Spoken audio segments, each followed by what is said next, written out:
Hey guys, welcome to our channel. இன்றைக்கி வீடியோவில் நம்ம என்ன டாபிக் பற்றி பார்க்க போகிறோன்னா, உங்களுக்கு ரொம்ப பிடிச்ச பர்சன் உங்ககிட்ட பேசுகிறது கிடையாது, உங்களை பற்றி திங்க் பண்ணுறதே இல்லை, உங்களை ரொம்ப அவாய்ட் பண்ணுறாங்க, இந்த மாதிரி இருந்துச்சு அப்படின்னா அந்த பர்சனுக்கு உங்களை பற்றின எண்ணங்களை அதிகப்படுத்தி அந்த பர்சனுக்கு ஒரு மிஸ்ஸிங் ஃபீலை ஏற்படுத்தும் இந்த மெத்தடு. அந்த பர்சனால் உங்ககிட்ட பேசாமல் இருக்கவே முடியாது. எப்பேற்பட்ட நபராக இருந்தாலும் சரி, ஆட்டோமேட்டிக்காக உங்களை தேடி வருவாங்க.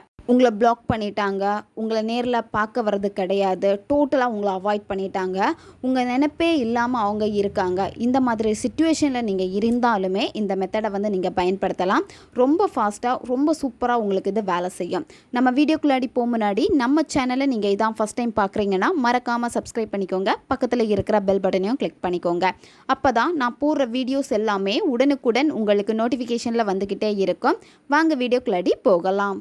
இந்த மெத்தடை யாரெல்லாம் பயன்படுத்தலான்னா, நீங்கள் ரிலேஷன்ஷிப்பில் இருக்கீங்க, உங்களுடைய லவ் பிரேக்கப் ஆக போகிற மாதிரி உங்களுக்கு இருக்குது, பயங்கரமான சண்டை வருது, அந்த பர்சன் அவாய்ட் பண்ணுறாங்க, பேச மாட்டேங்கிறாங்க அப்படின்னா அந்த காதலை தக்க வச்சுக்கிறதுக்காக இதை நீங்கள் பயன்படுத்தலாம்.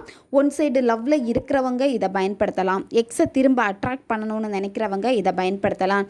கணவன் மனைவிக்கு இடையில பிரச்சனை இருக்குது, திரும்ப சேரணும்னு நினைக்கிறீங்கன்னா அவங்க இந்த மெத்தடை பயன்படுத்தலாம். இந்த மெத்தடை நீங்கள் எந்த நேரத்தில் வேணும்னாலும் பயன்படுத்தலாம். ஒரு நாளைக்கு எத்தனை டைம்ஸ் வேணும்னாலும் இந்த மெத்தடை நீங்கள் பயன்படுத்தலாம். ஆனால் கண்டிப்பாக நைட்டு தூங்க போகிறதுக்கு முன்னாடி இந்த மெத்தடை நீங்கள் கண்டிப்பாக பயன்படுத்தணும். தொடர்ந்து இந்த மெத்தடை நீங்கள் 21 நாட்கள் ஃபாலோ பண்ணணும். ஒரு நாள் கூட இடையில மிஸ் ஆகவே கூடாது. 21 நாட்களும் தொடர்ந்து நீங்கள் இந்த மெத்தடை செய்யலாம். இப்போ நீங்கள் ட்ராவலில் இருக்கீங்க, இந்த நேரத்தில் நான் இந்த மெத்தடை செய்யலாமான்னு கேட்டால் கண்டிப்பாக இந்த மெத்தடை நீங்கள் பயன்படுத்தலாம். நான்வெஜ் சாப்பிட்டுட்டு இந்த மெத்தடை நீங்கள் செய்யலாம். பெண்கள் தீட்டு சமயத்தில் இந்த மெத்தடை செய்யலாம். இந்த மெத்தடை நீங்கள் செய்ய போகிறதுக்கு முன்னாடி உங்களுடைய மைண்டு ஒரு நிலையாகி இருக்கணும். அதாவது எந்த ஒரு விஷயத்தை நீங்கள் செய்ய போகிறீங்களோ அந்த விஷயத்தில் மட்டும்தான் உங்களுடைய கவனம் இருக்கணும், வேறு எதுலேயுமே உங்கள் கவனம் இருக்கக்கூடாது. இப்போ நீங்கள் மேனிஃபெஸ்டேஷன் பண்ணுறீங்க அப்படின்னா, எப்போ நீங்கள் அந்த மேனிஃபெஸ்டேஷன் பண்ண போகிறீங்களோ, மெத்தடு செய்ய போகிறீங்களோ அந்த நேரத்தில் மட்டும்தான் அந்த பர்சனை பற்றி நீங்கள் திங்க் பண்ணணும். மற்ற நேரத்தில் உங்களுடைய டேயில் என்னென்ன ஒர்க் உங்களுக்கு இருக்கோ, உங்களுடைய கரியருக்காக நீங்கள் என்னென்ன பண்ண வேண்டியது இருக்கோ அந்த விஷயங்களில் நீங்கள் ஃபோக்கஸ் பண்ணுங்கள். எப்போவுமே மேனிஃபெஸ்டேஷனே நினச்சி இந்த பர்சனே நினச்சி நீங்கள் இருந்தீங்க அப்படின்னா உங்களுடைய மேனிஃபெஸ்டேஷன் ரொம்ப தள்ளி போகும். அதாவது நீங்கள் யோசிக்க என்ன ஆகும் அப்படின்னா, தேவையில்லாத எதிர்மறை எண்ணங்களை தான் நீங்கள் ஈர்த்துக்கிட்டே இருப்பீங்க.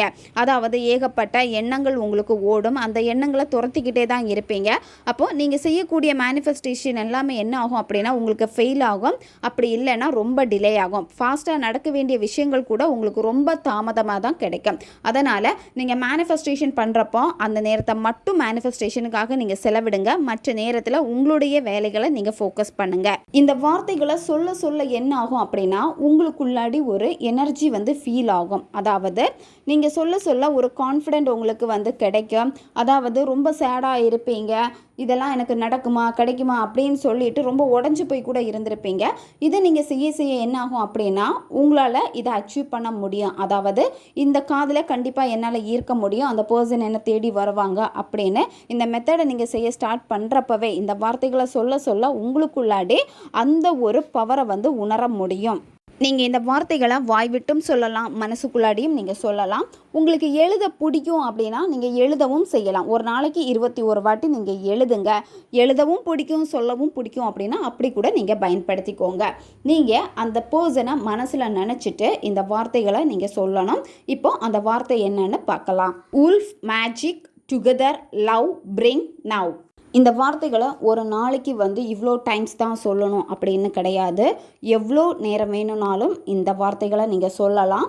நீங்கள் குறைஞ்சது ஒரு 3 நிமிஷத்துக்கு மேலே இந்த வார்த்தைகளை சொல்கிற மாதிரி பார்த்துக்கோங்க. அதாவது நீங்கள் கடகடன்னு சொல்லக்கூடாது. அந்த பர்சனை நினச்சிக்கிட்டே இந்த வார்த்தைகளுக்கு நீங்கள் உயிர் கொடுக்குற மாதிரி ஒவ்வொரு வார்த்தைகளும் ஃபோக்கஸ் பண்ணி நீங்கள் சொல்லணும். சொல்ல என்ன ஆகும் அப்படின்னா இது உங்களுடைய சப்கான்ஷியஸ் மைண்டில் பதிஞ்சிரும். அதாவது ஒவ்வொரு வார்த்தைக்குமே ஒவ்வொரு பவர் இருக்குது. இது என்ன ஆகும் அப்படின்னா யாரை நீங்கள் அட்ராக்ட் பண்ணணும்னு நினைக்கிறீங்களோ அந்த பர்சனை உங்களுக்கு ஈர்த்து கொடுக்கும். அதாவது இந்த வார்த்தைகளை நீங்கள் சொல்லிட்டு வர என்ன ஆகும் அப்படின்னா ஆப்போசிட்டில் இருக்கக்கூடிய உங்களுடைய பர்சனுக்கு உங்களுடைய தாட் வரப்போ உங்களை மிஸ் பண்ண ஆரம்பிச்சிருவாங்க. அதாவது எப்போவுமே உங்களுடைய தாட் அவங்களுக்கு டிஸ்டர்ப் பண்ணிக்கிட்டே இருக்கும். அந்த பர்சனுக்கு உங்ககிட்ட பேசணும்னு தோணும், உங்களை பார்க்கணுன்னு தோணும். உங்களை ரொம்ப ஹர்ட் பண்ணிட்டு போயிருப்பாங்க. அதை நினச்சி அவங்க ஃபீல் பண்ணுவாங்க. திரும்ப உங்ககிட்ட வந்து அதுக்காக மன்னிப்பு கேட்பாங்க. இந்த மாதிரி அந்த பர்சனுக்கு ஏகப்பட்ட எண்ணங்கள், உங்களை பற்றின நல்ல எண்ணங்கள் வந்து வர்றதுக்கு ஆரம்பிக்கும். எவ்வளோ கோவமாக இருந்தாலும் சரி, வெறுப்பில் இருந்தாலும் சரி, உங்களை ரொம்ப ஏதாவது ஒரு ரீசனுக்காக வெறுத்து போயிருப்பாங்க. நீங்கள் ஏதாவது ஒரு விஷயம் வந்து தப்பு பண்ணியிருப்பீங்க, அந்த பர்சனுக்கு பிடிக்காமல் போயிருக்கோம், அவாய்ட் பண்ணிட்டு போயிருந்திருப்பாங்க. இது எல்லாமே மாறி அந்த நபருக்கு உங்கள் மேலே இருக்கக்கூடிய நல்ல எண்ணங்கள் வந்து உருவாக ஆரம்பிக்கும். நீங்கள் அவங்கள எவ்வளோ லவ் பண்ணியிருக்கீங்க, அந்த பர்சனுக்காக நீங்கள் எவ்வளோ ரிஸ்க் எடுத்திருக்கீங்க, நிறைய விஷயங்கள், அதாவது நல்ல நல்ல விஷயங்களை வந்து இந்த வார்த்தைகள் என்ன பண்ணும் அப்படின்னா அந்த பர்சன் கிட்ட வந்து இதை ஞாபகப்படுத்தும், தூண்டிவிடும். அந்த பர்சனே ஆட்டோமேட்டிக்காக உங்ககிட்ட வந்து பேசுவாங்க. நீங்கள் நைட்டு தூங்க போகிறப்போ பெட்டில் படுத்துக்கிட்டு உடம்பை வந்து நல்லா தளர்வு படுத்திக்கோங்க. தளர்வு படுத்திட்டு அந்த பர்சனை நினச்சிக்கிட்டே இந்த வார்த்தைகளை நீங்கள் கண்டினியூவாக சொல்லுங்கள். அதுக்கப்புறமா நீங்கள் தூங்கிடணும். எக்காரணத்தை கொண்டு மொபைல் எடுத்து பார்க்கக்கூடாது. அந்த பர்சன் ஆன்லைனில் இருக்காங்களான்னு செக் பண்ணக்கூடாது. இல்லை நம்ம அந்த பர்சனுக்கு கால் பண்ணி பார்ப்போம், மெசேஜ் பண்ணி பார்ப்போம்னு சொல்லிட்டு நீங்கள் அவங்கள காண்டாக்ட் பண்ணவே கூடாது. உங்களுடைய வேலை என்ன? மேனிஃபெஸ்டேஷன் பண்ணுறது. மீதி வேலையை வந்து பிரபஞ்சம் உங்களுக்காக பார்ப்பாங்க. அதனால் நீங்கள் அந்த பர்சனை வந்து சேஸ் பண்ணாதீங்க. ஓகே காய்ஸ், தேவைப்படுறவங்க இதை பயன்படுத்தி பாருங்கள். நம்ம சேனல் உங்களுக்கு பிடிச்சிருக்குன்னா மறக்காமல் சப்ஸ்கிரைப் பண்ணிக்கோங்க. வீடியோவை தேவைப்படுற உங்கள் ஃப்ரெண்ட்ஸுக்கும் மறக்காமல் ஷேர் பண்ணுங்கள். அவங்களுக்கும் இது உபயோகமாக இருக்கும். இன்னும் நிறைய வீடியோஸ் நம்ம சேனலில் அப்லோட் ஆகிட்டே இருக்கும். பக்கத்தில் இருக்க பெல் பட்டனையும் மறக்காமல் ப்ரெஸ் பண்ணி வச்சுக்கோங்க. அப்போ தான் நான் போடுற வீடியோஸ் எல்லாமே உடனுக்குடன் உங்களுக்கு நோட்டிஃபிகேஷனில் வந்துக்கிட்டே இருக்கும். அடுத்த வீடியோவில் சந்திக்கலாம். நன்றி.